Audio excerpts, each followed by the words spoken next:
go ahead and get started. Welcome to Mindful Mondays with Laura Cross and this episode of Maximizing Impact and Income, Strategies for Legacy Building with Elona Lopari. And I am so happy to have her with us. She is a visionary, the visionary CEO of Life School, and she's not just a speaker and best-selling author, but also a servant, community builder, and people connector with a remarkable track record of helping over 30,000 heart-driven and service-based entrepreneurs and corporations to achieve their full potential. She is a former Fortune 500 CEO and acclaimed business catalyst. Elona is renowned for her ability to transform businesses and into game changers in their field, achieving million-dollar breakthroughs and creating impactful legacies. Elona, thank you so much for taking the time to be with us here today. Laura, thank you so much for having me here. It's a pleasure. So tell me, what inspired you to transition from Fortune 500 to becoming the visionary leader at the Life School? Yeah, I love that question. It was, I guess, of a newfound, or I guess I was feeling a sense of purpose, meaning that the work that I was doing, the company I was working for, which was a Fortune 500 company, where I climbed the ladder, the corporate ladder to the C-suite level, turned profit-driven. So with that culture and energy, as they were acquired by another company, I started looking for something else to do in life because I didn't really see a future with them. So that's kind of how I ventured out to become an entrepreneur.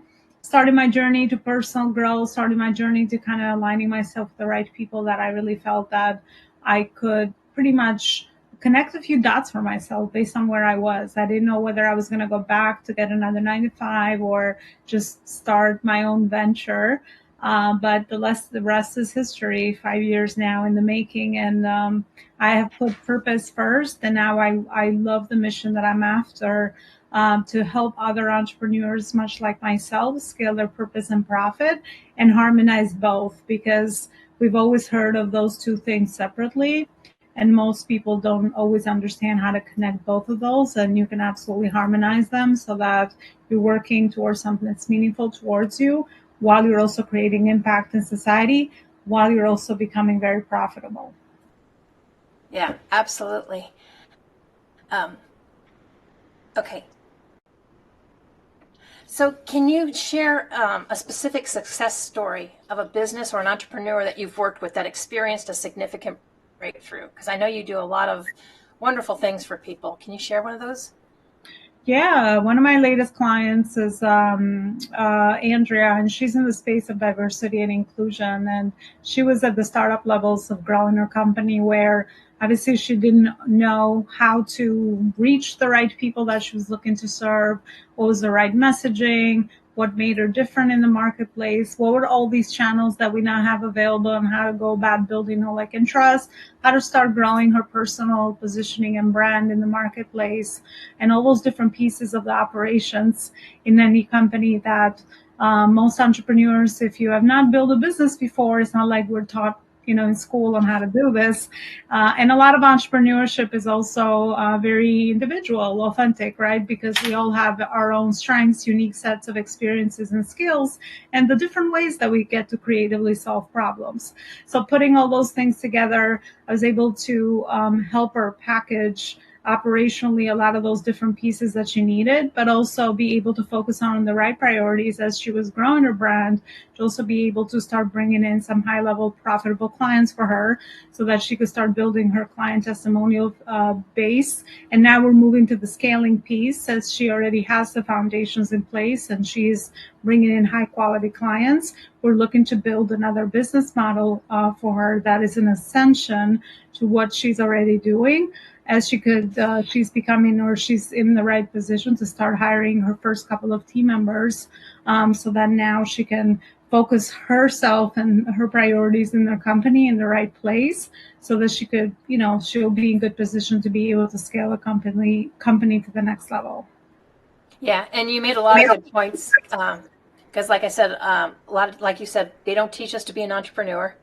And, we're all individuals. I think a lot of us, when we start learning, you start following mentors, a lot of people say, well, you need to do it this way, but that doesn't always fit everybody. So I love that you individualize that and meet the person basically where they're at to help them grow and scale, correct?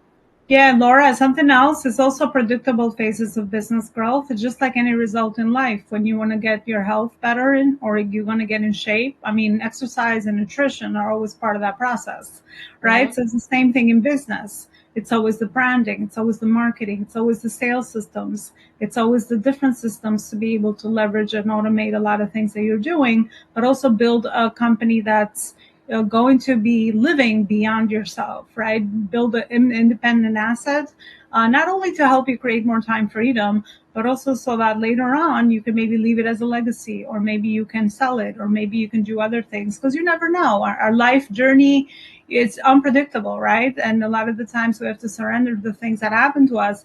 Maybe a certain phase of stage has served you well, but maybe the next stage and phase of life, it's no longer aligning with what you want, to have created. So it's also the predictability of business growth, and these processes are pretty much for any business, any industry, any level, just like any result in any other area of life. When you want to look at your wealth building, we have to look at your investments, we have to look at your finances. Business is much the same.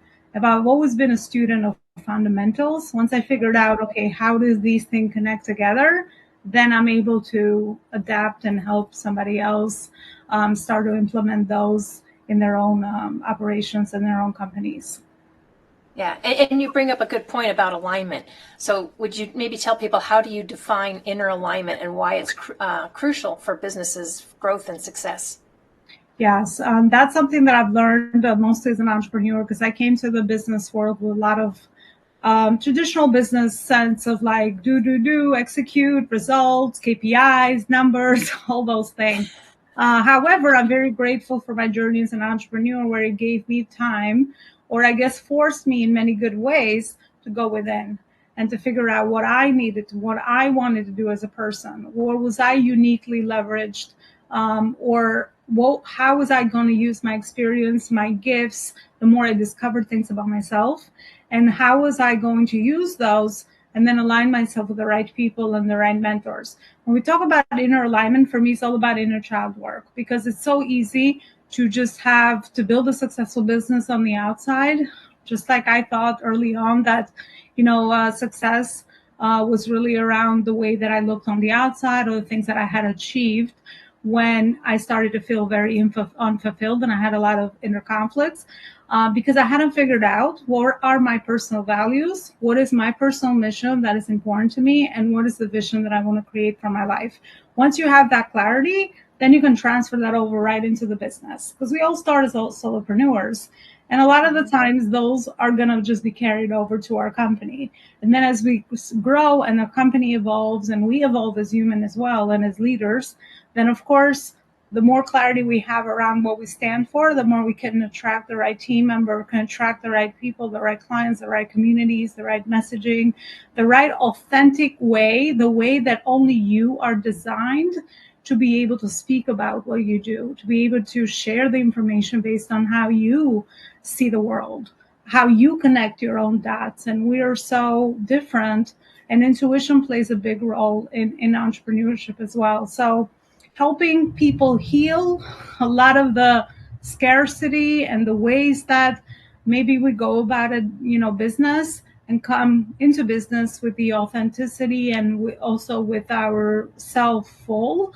So then when we worry about the business operations, then those things are just a complementation to who we already are.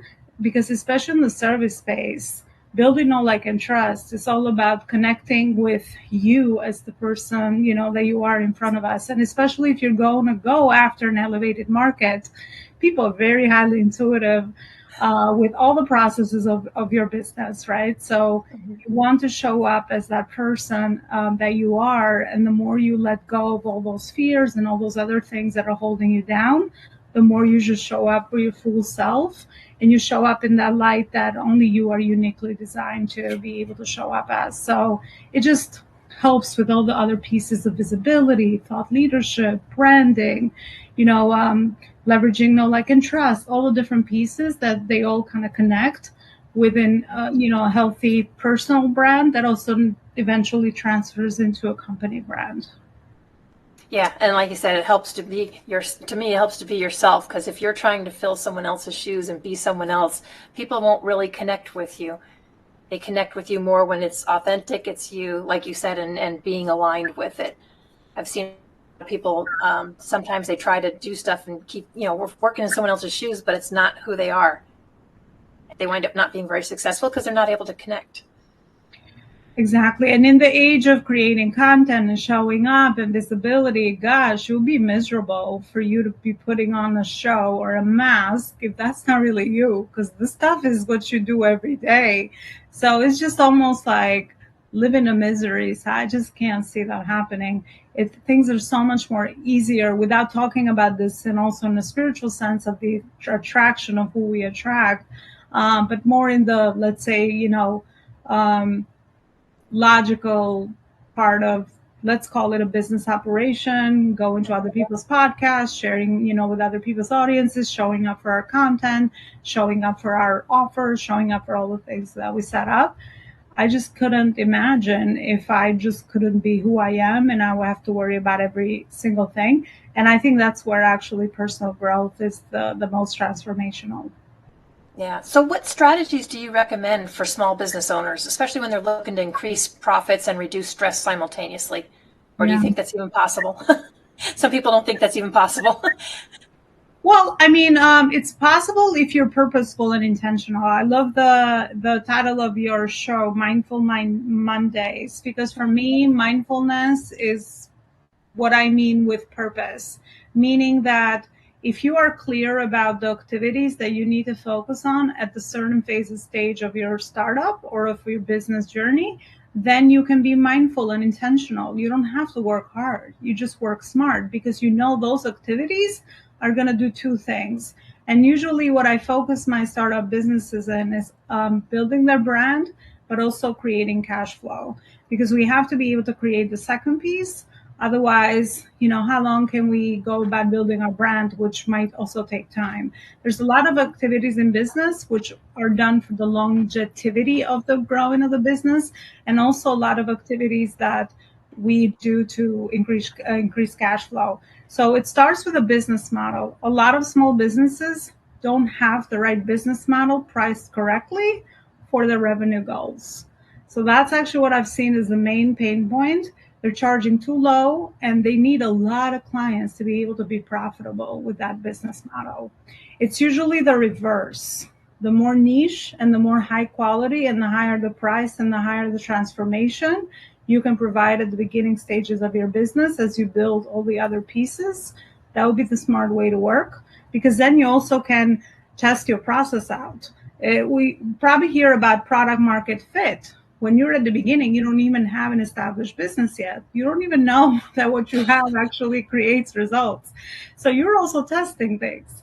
So doing that with a small pool of people, where obviously you can also create results for them and start to build a testimonial piece of the business, which is so important, is where most small businesses need to focus on when they first start. And then they can expand from there. Most small businesses do this the other way around. They're always worrying about scaling when they don't even have enough clients yet. They don't even have their first couple of clients yet. And the clients that they're looking to do, because they don't understand the sales cycle, they'll undercharge. They'll put a price on something like a course or a membership for $50, $100. But how many people, if you understand the sales cycle could be long, right? If you're doing this organically.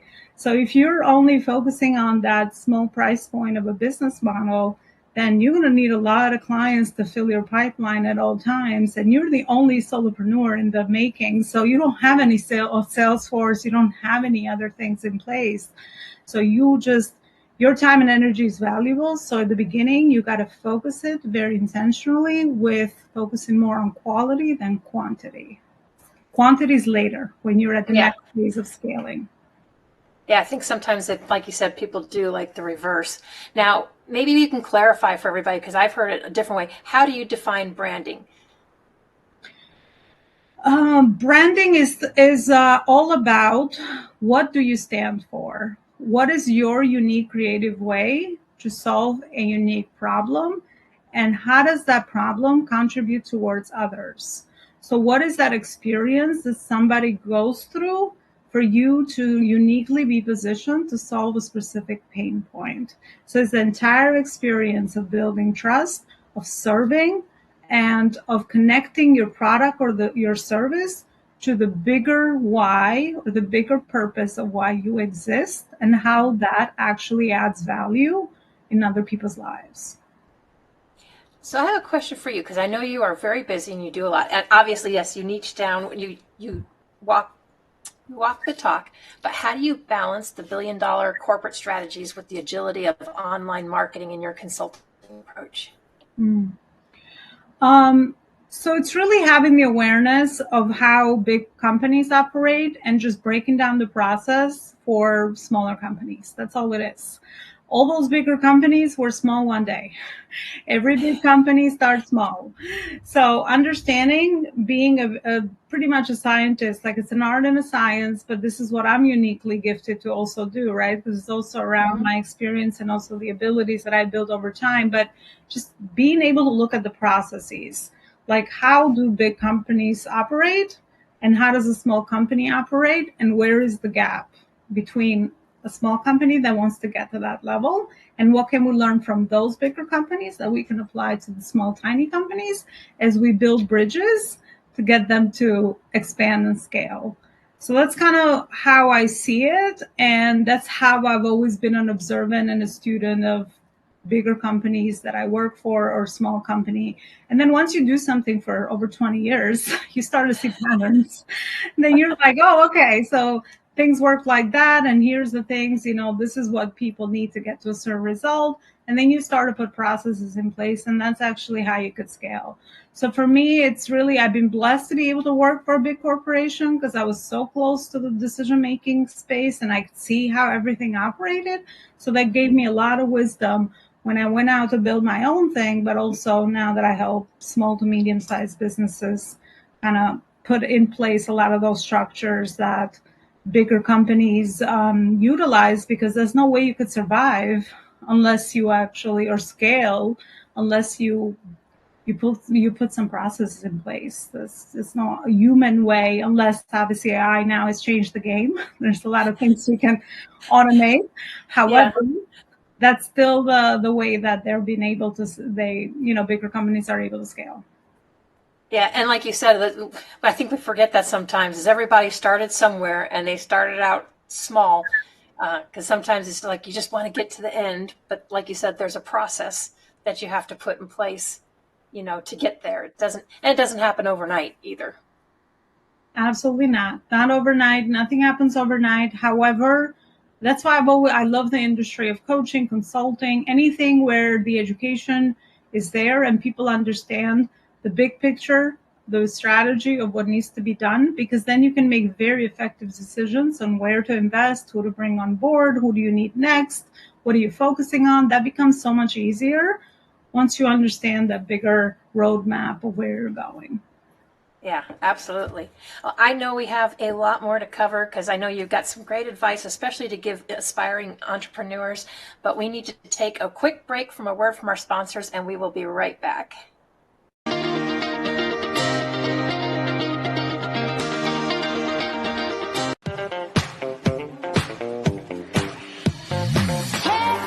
We got soul, oh yeah, we got soul.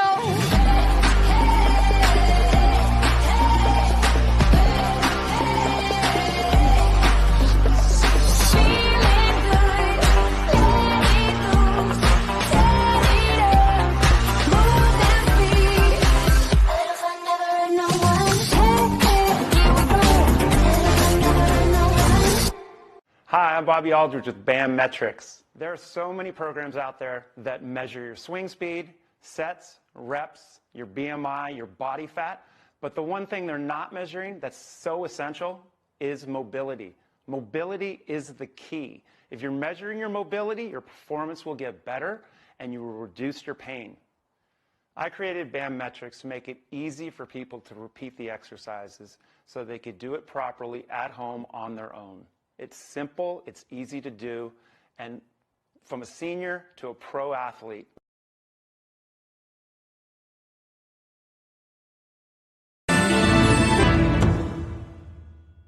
Hi, I'm Sarah Stockham, and I'm host of Simply Sarah. Join me Thursdays at 3 p.m. Pacific on the Achieve TV network for the best energetic tools to elevate your amazing life right here on E360 TV.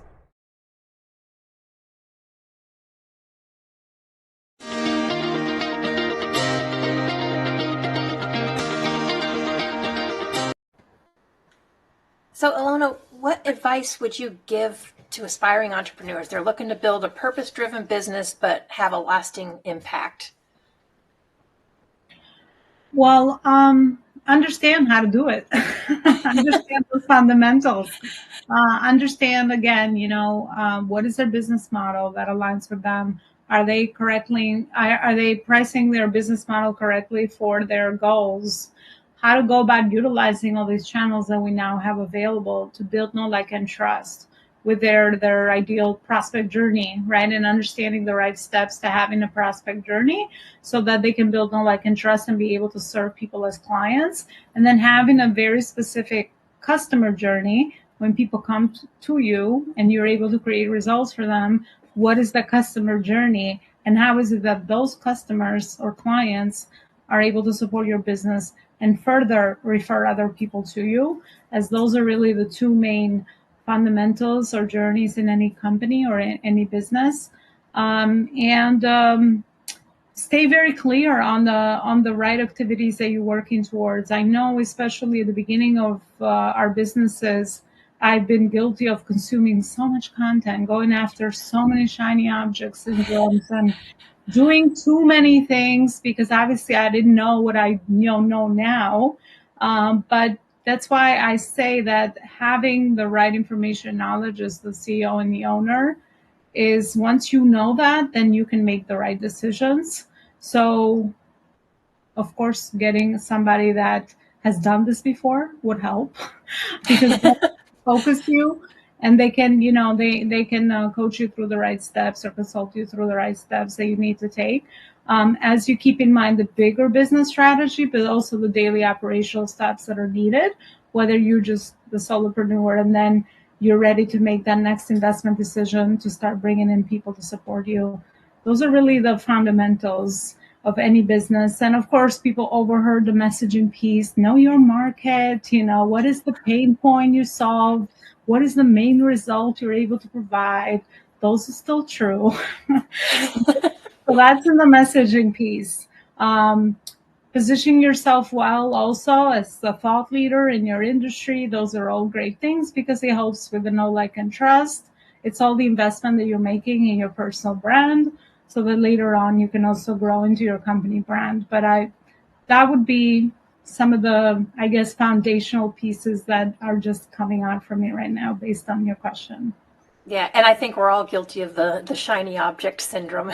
You start going down, and you can go down multiple paths, and next thing you know, you're so far from where you want to be, or you didn't get where you think you're supposed to be in life. I think it frustrates a lot of people. Yeah, I think, again, it's great that we have so much content. We can reach so many people. We can consume so many mentors and pieces of content. But just remember that social media, emails are just other people's time priorities on your time. So you got to be very, very disciplined in protecting your time and the things that you're working towards. And the more clear you are around the objectives that you have set for your month or quarter or 6 months, I don't think that planning a year ahead is even viable for a small business because there's so many changes. You don't have the structure yet. To plan like a year or 2 years or 3 years, honestly, just feels like too far ahead. And plus, right now with how we're operating with changes happening, like, a week in the life of an entrepreneur, it's like, a year. So things are moving fast, but definitely have a focus for your month, for your 2 or 3 months. I think 3 month planning is really viable because then you have enough room to make some longer term decisions, but you also can move fast and adapt fast because adaptability at the beginning is also very important. Yeah, I would have to agree, especially like you says, as fast as everything's moving, technology's moving. Yeah, 3 months I think is much more reasonable than a year or 2 years because things will be totally different by then. Now, you are the CEO of the Life School. So tell us a little bit more about the Life School, what it does for, why you created it, how it helps people. Yeah, the initial vision for the Life School was that life is just like school itself, especially entrepreneurship. It's always teaching us something if we're paying attention and if we're conscious. So the more we work with our personal development, the more we can also grow really legacy, profitable, healthy companies. Because just like anything, if we're healthy as individuals, our company is going to be healthy. Because what makes up a company? Just a group of individuals coming together for a common vision, mission, and values. That's all it is, just like family. And I love to compare entrepreneurship to family a lot because I have 2 kids and it feels like parenting. I mean, your company is small, it's a baby, and then it grows into toddler phase, and then, preteen and teenage and all of those phases. So that's what the Life School is about, helping purpose-driven entrepreneurs and CEOs grow a legacy company that does more good in the world, that really contributes beyond themselves and contributes towards causes in society, but also the service that we're able to provide is also a transformative service, meaning it could change somebody else's life in whatever area. And I always saw business in a more holistic approach because I guess my education in other areas such as neuroscience and other areas that I'm always learning around. Because at the end of the day, I look at the individual first. And then as long as you're grounded and you are authentic and you're always working on that piece, then whatever you built in your business will just be a byproduct of who you are and you as a human. Yeah, and I think that's important too, because I know growing up, a lot of people, we used to always hear, well, work is work, home is home, and we're supposed to keep them separate, but you really can't. The one, they intertwine. Really, one affects the other. So I don't know how people would ever have kept that separate. I think the balance may be more accurate, possibly. Even in the way we work, I mean, maybe before most traditional businesses were done at the office, right? So you're like, okay, I'm going to go and be there for 20 hours, however many hours. Too many hours. Too many hours. And then probably you had that physical space separation. But I think now in the ways that we're working, there's no such thing, right? So you just have to be very intentional with your time, prioritize things accordingly, from your self-care to your health habits, to your spiritual care, to your relationships, all these other areas. Unless you're intentional, I just don't know how else we can still do the work that we do, grow a business, put all the right focuses and the right priorities, and still, have healthy relationships, healthy bodies, healthy minds, healthy spirits, all these things that we now know are important. I think maybe lack of education in the prior years of the way businesses were done, but we now see this consciously as a humanity anyway. A lot of old traditional things are falling because new ways of working and living are coming about. So it's time to harmonize things, and be very intentional and purposeful with what we do. Otherwise, we're going to suffer the side effects of burnout or health issues, or I don't know, loss of income, failure, the way that we know it in entrepreneurship. All those things that we have probably heard before are true when we don't know better, we can do better. That's what I always say. That's what I tell myself.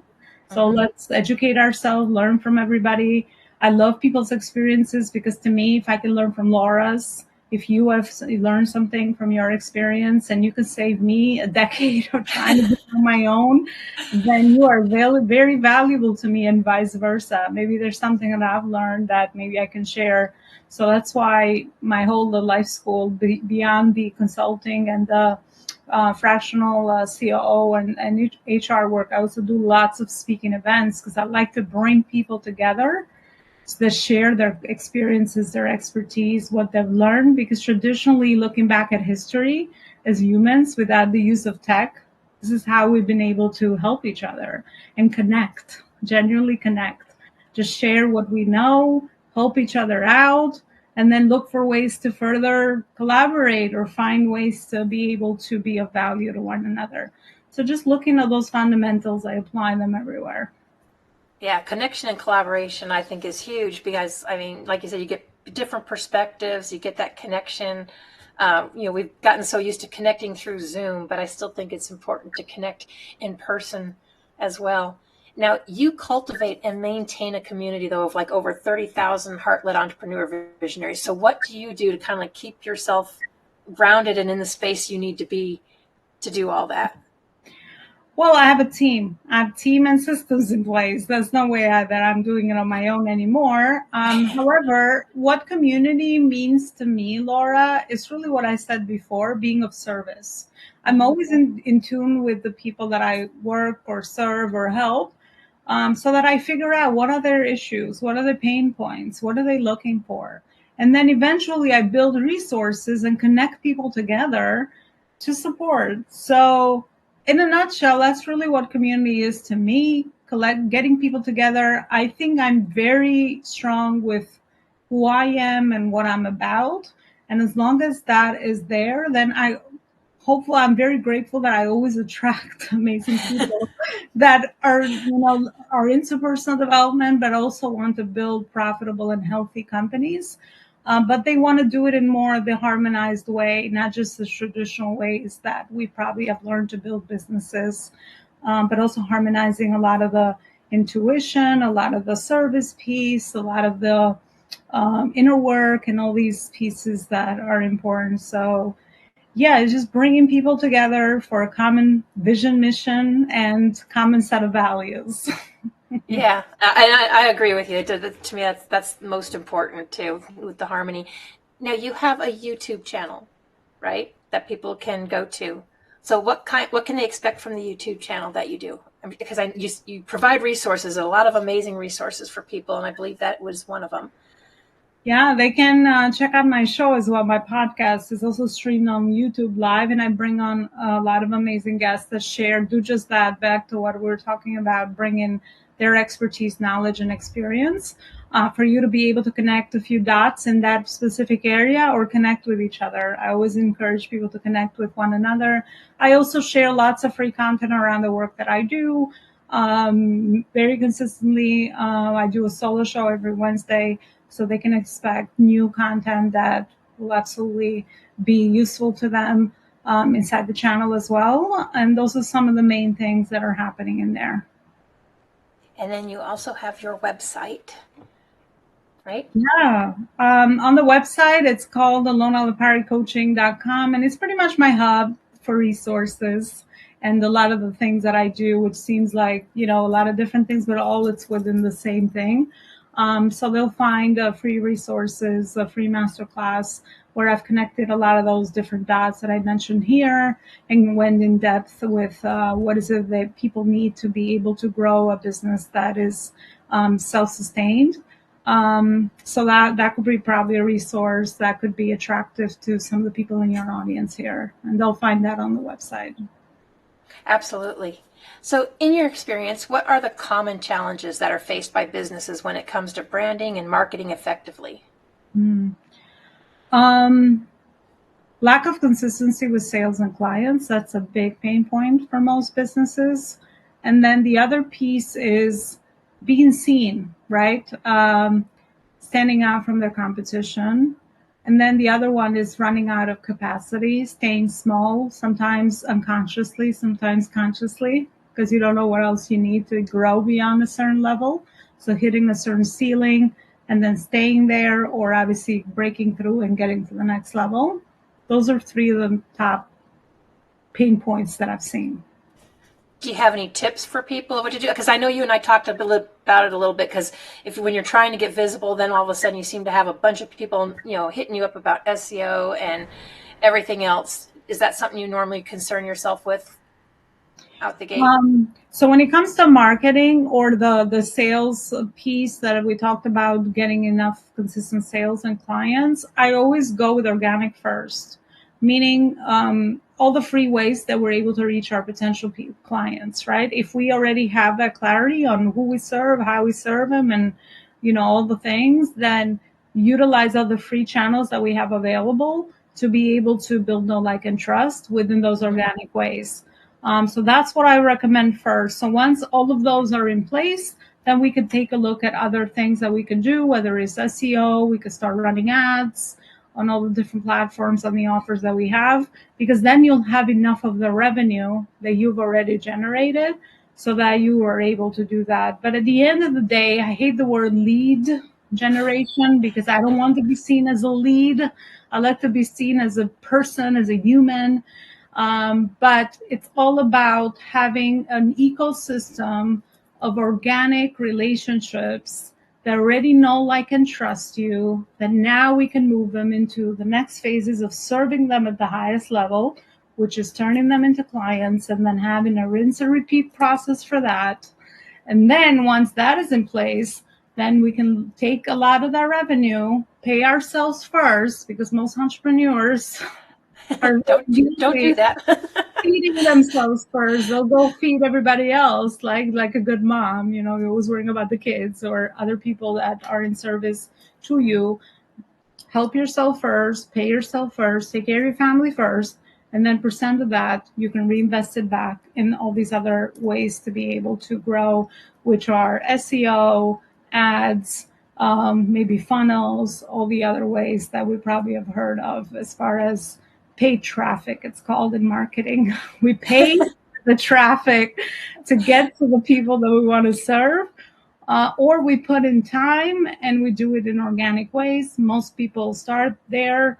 I mean, a referral, building a base of relationships, we always have heard this. Word of mouth referrals is always, the greatest marketing strategy on earth. However, that also has to be purposeful, and you also have to diversify your portfolio, because we know that, that can run out. There couldn't be anybody that anybody's referring to us. So we can't rely our business on just that. So we do have to build all these other pieces, but organic first and then paid. That's what I usually always suggest. Yeah. And that puts a little less stress on them too. But like you also said too, it's consistency. You have to be consistent and not just throw something up and then have it go down. And, consistency is definitely a key. You were talking earlier about connecting dots and stuff. Can you, connecting the vision backwards. Can you elaborate on that concept of connecting the vision backwards and its significance in achieving business goals? Yeah, it's really around the awareness of the reflection piece of between our past, our present, and our future. So a lot of the times when we're trying to build a future, which we can't see, obviously it's in the future, we want to build it in the present, right? Because this is where we are, this is where we have the clarity, and this is where we take action. However, I have found a lot of patterns from my past journey, meaning years past all the way to childhood, that I have kind of utilized as great reflection points or dots that I've connected that actually have led me to my present moment. And I've derived a lot of lessons from a lot of those failures or setbacks or challenges that I've overcome, that I think they're very valuable in the way that I'm making decisions now in the present and the way that I am projecting for my goals of the future. So that's why the first book that I wrote, Connecting the Vision Backwards, it's really a testament to my own awareness levels and learnings that everything is serving us. Nothing is ever wasted. No experience, even a challenge that I've overcame now, I'm utilizing, I'm sharing it with other people now in this present moment. And that could have happened like 20 years ago, right? So everything is just part of our journey. So being very mindful around our journeys, connecting, our past, healing our past, if we need to heal our past, that's a lot of the work too. So that those things don't show up in the present and don't block us from what we're trying to build in the future. Yeah. I don't think a lot of us realize how much that can actually impact us and affect us when we're building. If we have stuff that we just thought we've kind of tucked down or forgot, but we really haven't dealt with, has a way of sneaking back up on you. Yeah. So what role would you say does team building play in maximizing a business's impact and income, according to your expertise? That's the only way to scale. It's crucial because you can only go so far on your own until you reach capacity, but then you'll always be the bottleneck. So the only other two ways to free up a lot of your time and to work on the things that maybe you're not good at, because obviously we can't be, a jack of all trades. We have certain things that we're naturally good at. And we want to leverage that so that we stay on those things, because obviously we're going to be happy with those things and we're going to be the most fulfilled as well. Because it's not about only making profits and money. It's about me enjoying my day-to-day thing, the things that I do. So that is the only other two pillars to be able to scale: systems and team. You need to align the right people around you, understand how to collaborate, understand how to create a healthy culture, have a plan for your onboarding, your hiring, your retention, your training, all these different pieces, so that you can retain your talent, because that's another big pain point. We can't find the right people we need, or maybe we think we are the only amazing people that can do all the things we do. Nobody can do it like us. But I always say that even if somebody can do it like us, even if they give you 80% of their productivity or efficiency, then that's still freeing up so much of your time to be able to scale. So we just gotta, work on the leadership piece and attract the right people, and then build the structure so they grow with you, because that's another pain point. If they don't see any opportunities for growth, which was my story, I'm like, well, I don't know if there's a future for me here, right? People always want to know, like, what is the bigger thing? What am I working towards? Otherwise, you're just going to keep them for a little bit and then you can't retain them in the long term. And I don't think that that's true for everyone. There could be people working with you for a season. That's fine too. I don't think that you're going to carry everyone along with you. However, if you intentionally create a culture where those things are built in, then obviously you're gonna ensure that you are creating that environment to keep your talent and have them grow with you. So what advice would you have for solopreneurs? Because we're always told, hire people for the things you don't like to do and stick with what you're good at doing. But if you've had bad experiences, or maybe it didn't go well, and it makes you feel like you can't, and you need to take it, what advice would you give to them, or how should they go about finding the right person? Yeah, that's very common. It's all in the journey, right? We can't have our cake and eat it too. We're going to have bad experiences. We're going to have bad investments. We're going to have a lot of challenges that we couldn't foresee. But I always say, forgive yourself. See what you have learned from all the experiences in your journey, because they probably have added a lot of value towards you. They've given you a lesson, and now next time around they're able to go and do the same thing. You have better information to be able to make a better decision. So they've given you wisdom in decision making. I think it's very important, and sometimes we don't get that wisdom unless we go through challenges. So that would be one. Learn from that. However, watch the story that you're telling yourself, so you don't self-sabotage yourself, so that you are protecting yourself from that pain, and stopping yourself from making the right investment again, or hiring the right team member again, or investing in the right system again. Because the only way to secure that you're staying small is if you just use those experiences to keep you stuck. Turn those, your pain into purpose is what I always say. Make that part of your story, because that could be part of your messaging, all the experiences that you've overcome. And you just never know who can resonate with that, or you can be a great working great empathy for people that might be resonating with that. But don't let that stop you. Do your homework. I would say don't rush. I mean, the more you are clear on what you're looking for, the more you can start aligning with the right people. And if you don't know what you need to know yet, maybe don't rush into a decision. Obviously, without the procrastination piece, because that's another one. Sometimes it comes out of fear, not because the other person can't support you. But watch, figure out where it's coming from. Some emotional work in there to figure out where it's coming from. Do your homework, but also trust your intuition. I think our intuition knows when is the right time to make that decision, or when is the right time to align with that specific person. So trust that as well. And it's almost like a skill. The more you build it, the easier it gets. However, at the beginning, it might just be you taking a bet on yourself, but consume people's contents. I mean, there's a lot of information nowadays. Don't hire anyone if you don't know them. They're just coming off the street, and there's nothing out there, about them. Or maybe you can get a referral from people that you already know, like, and trust. Do all of the due diligence that you think you can do, but then the other piece is just trust the process. And if you're feeling like this is the right thing, then go for it. Yeah, absolutely. And like I said, surrounding yourself with the right people or knowing when you're in the right people is such a huge part of it too, and it makes a huge difference. So, but how do you see the future of purpose-driven entrepreneurship evolving, and what opportunities do you foresee for businesses in this space?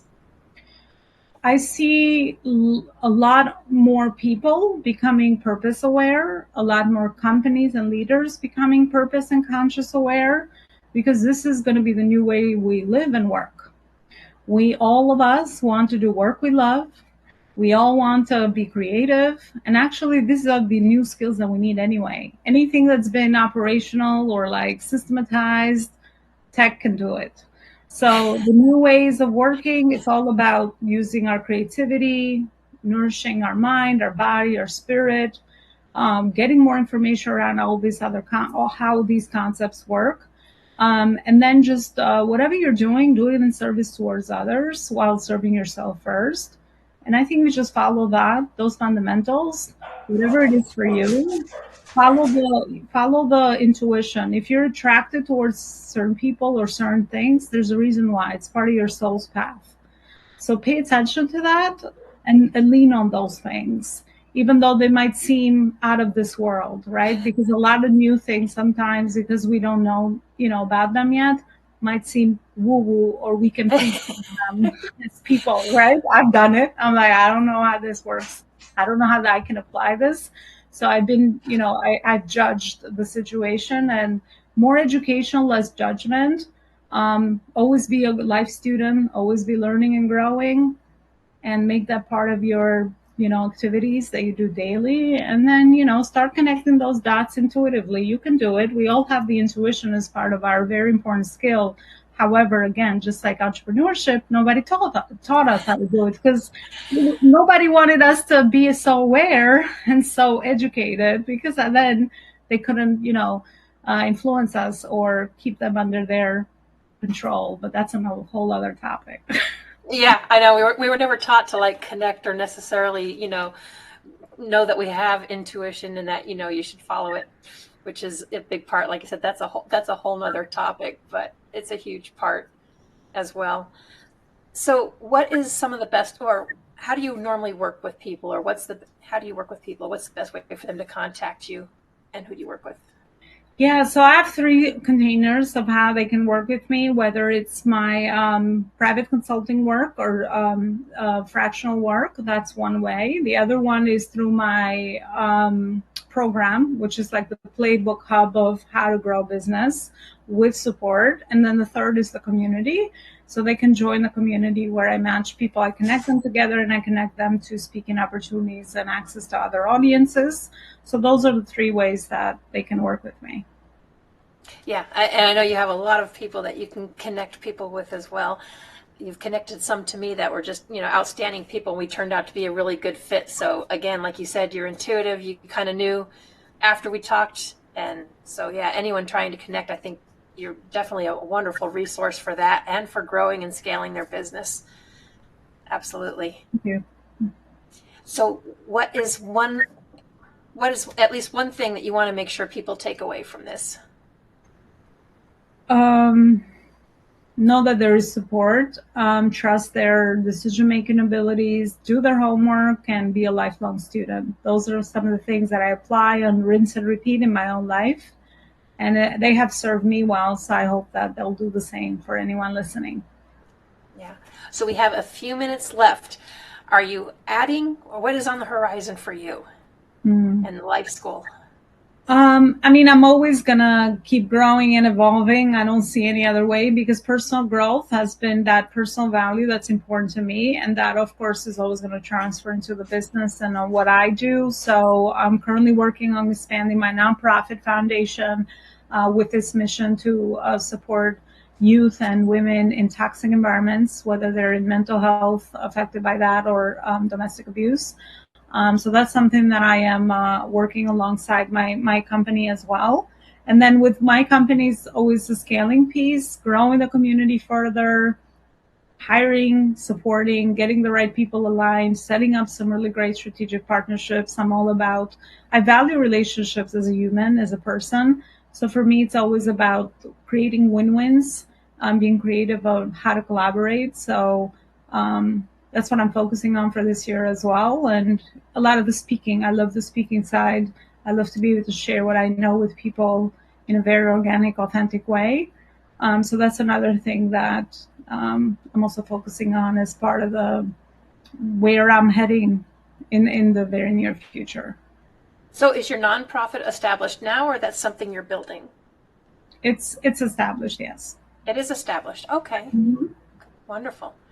And so, yeah, how would people connect with the nonprofit? Is there On my ways? website, they'll find information on my nonprofit as well. It's called the Life School Mission Foundation. I'm sorry, it's called the what? The Life School Mission Foundation. Okay, well, yeah, the Life School, obviously. Got to keep the branding going across there, and then everybody will know it's you.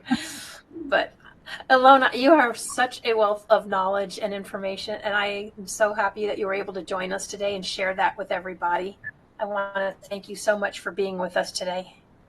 Well, I want to thank you for holding such a great space. Thank you so much for everything you do and the way that you service others by just creating these windows for people to share what they know, and hopefully the audience connects their own dots. So I appreciate all the work that you're doing as well, and thank you so much for inviting me.